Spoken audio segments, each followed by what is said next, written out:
Canada is caught between a rock and a hard place, between two superpowers to be exact, as China lashes out over the Huawei arrest. Two Canadians detained in China in a week. Now, Heritage Minister Melanie Joly has postponed her trip there. And late last week, Foreign Affairs Minister Chrystia Freeland traveled to Washington, D.C. looking for American backup. How is the government handling this file? Joining me now here in studio is Parliamentary Secretary to the Minister of Foreign Affairs, Andrew Leslie. Mr. Leslie, thank you for joining us. It's my pleasure, Mercedes. At this point, is the government wondering if they made a mistake and were used by the U.S. in arresting Ms. Meng?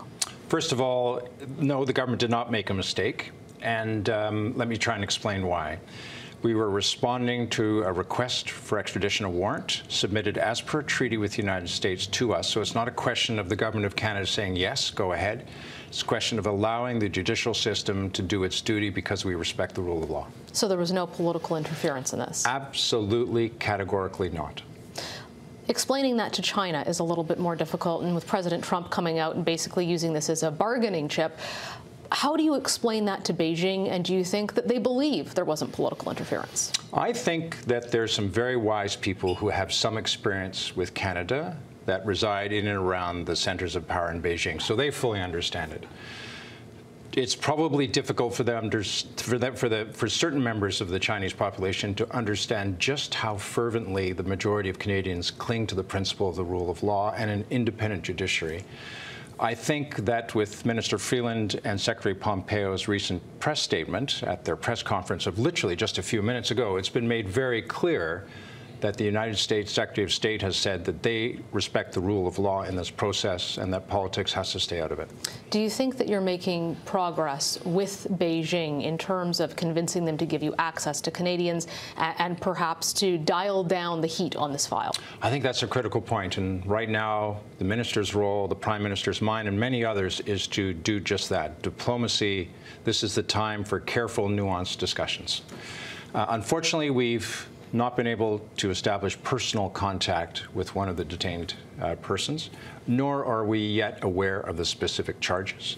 And the good news, if there is any, in this very unfortunate tale, is that the minister has reached out to both the families of the concerned citizens and told them that this is literally top of mind for the government of Canada. Do you have any sense of how these two Canadians are being treated in detention in China? The one that was seen by Ambassador McCallum, former Minister of National Defense, appears to be in good health. He appears not to have been mistreated. There was a direct dialogue and face-to-face with consular officials. But we're still not aware of the specific charges. And, of course, we've yet not received personal contact with the second one.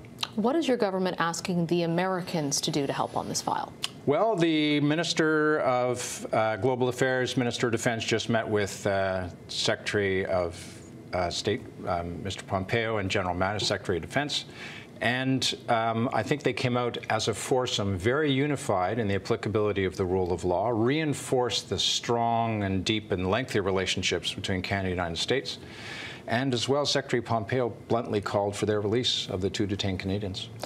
Are you prepared for further repercussions? We respect the rule of law. It's fundamental to that in which we are as a nation. An analogy I've tried to use in discussions out in my riding at the Legion has been much akin to some people or individuals might see the rule of law as an anchor. You can raise and lower it as you see fit. You can apply it or not, depending on where you sit in a pyramid of power. In Canada, the respect for rule of law, it's an absolute. But is Canada prepared for further repercussions from Beijing? We are working very hard with our Chinese friends, our Chinese colleagues, and Chinese partners as well, because they are our second biggest trading partner, as you know. We are cautiously optimistic that we will see our way through this without any further repercussions from either side, and the time now is for reasoned dialogue. Is the government looking at the possibility of sanctions, looking at the possibility of killing the free trade deal, looking at some kind of message to Beijing that sends a very strong and clear statement this is not acceptable?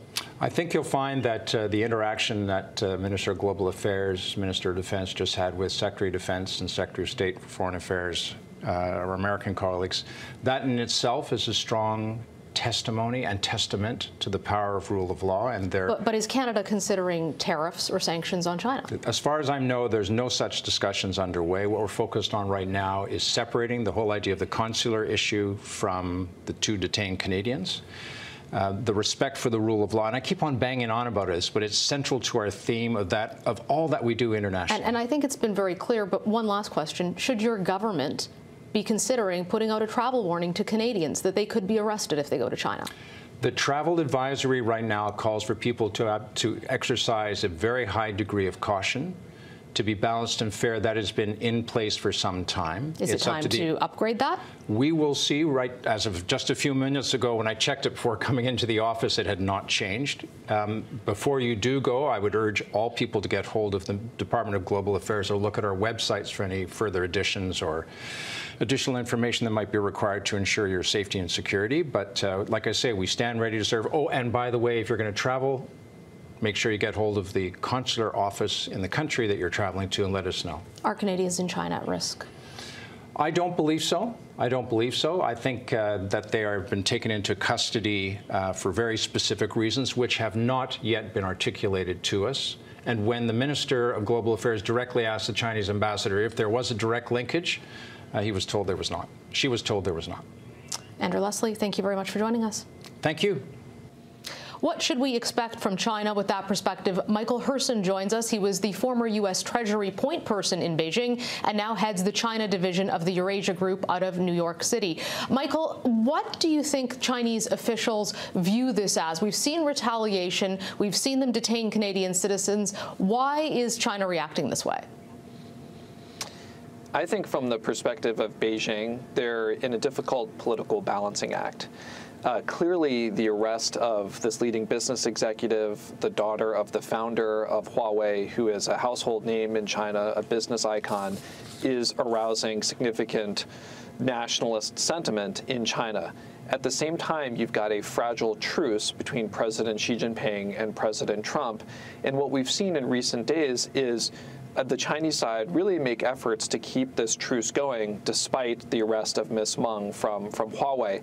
And so essentially Canada is caught in the middle. China is venting by retaliating against Canada because it feels like from a strategic point of view there are limits to what it can do directly against the United States. So the Chinese government knows it's not really the Canadian government behind this, but that's the easy target. I think that's right. I think there's also a sense of real frustration on the part of Beijing that Canada would be willing to honor this request from the U.S. And I think there's a broader issue here that China faces, which is that I think the Chinese have been quite surprised at the willingness of U.S. allies to stand by the U.S.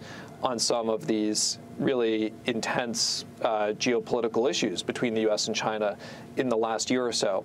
In other words, China thought that there would be more of an opening to sort of hive off U.S. allies from the United States because of the frustration in these countries with President Trump's policies.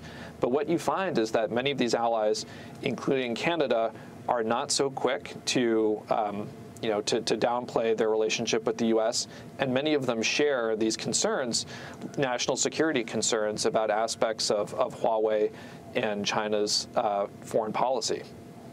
So Donald Trump came out earlier this week and said basically perhaps this could be a bargaining chip in the trade deal and that maybe the Huawei executive could be released if China could come to an agreement with the U.S. Should the American president be providing more public support to Canada on this?